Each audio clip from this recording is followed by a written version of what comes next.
இப்போ ஆஸ்துமா வந்து எந்த வயசுல இருந்து வரலாம்? அதாவது சின்ன வயசு குழந்தைங்களுக்கு வருமா? இல்ல பெரியவங்களுக்கு மட்டும் தான் வருமா? இந்த மாரி சமீப காலமா பார்த்தீங்க அப்படின்னா, நெறைய குழந்தை மருத்துவரிடம் வந்துட்டு ஒரு 10 குழந்தைகள் டெய்லி ஒரு ஓபிடிக்கு போறாங்க அப்படின்னா, ம். ஒரு 5லேருந்து 6 குழந்தை வந்து இந்த கம்ப்ளைண்ட்ல தான் போகுது. Asthma asthma. Case, wheezing case.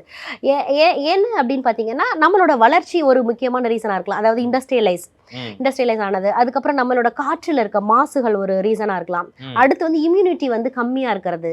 அதே மாரி நெறைய பேபீஸ் வந்துட்டு என்ன ஆகுது அப்படின்னா, ப்ரீடம் டெலிவரி ஆகறதுனால கூட ம். அவங்களுக்கு லங் மெச்சூரிட்டி இல்லாம சீக்கிரமாவே வந்துட்டு அவங்களுக்கு வந்து இந்த மாதிரி வீசிங் இதெல்லாம் கேட்ச் பண்றதுனால கூட குழந்தைகளுக்கு வந்து ஈஸியா வர்றதுக்கான வாய்ப்புகள் நிறைய இருக்கு. அதே மாதிரி சின்ன சின்ன விஷயங்களே ஜெனட்டிக்கலாவும் வர்றதுக்கும் வாய்ப்பு இருக்கு.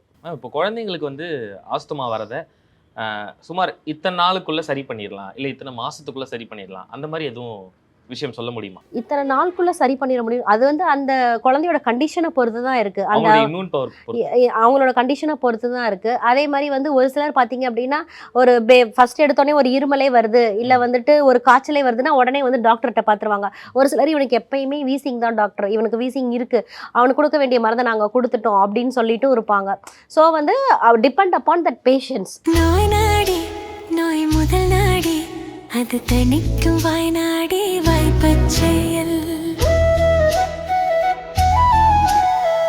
இறைவழி மருத்துவம் அதுவே எங்கள் மகத்துவம் இறைவழி மருத்துவம் அதுவே எங்கள் மகத்துவம். அனைத்து நோய்களுக்குமான குணம் டாக்டர் ஸ்ரீவர்மாஸ். ஆரோக்கியமும் ஆன்மீகமும்.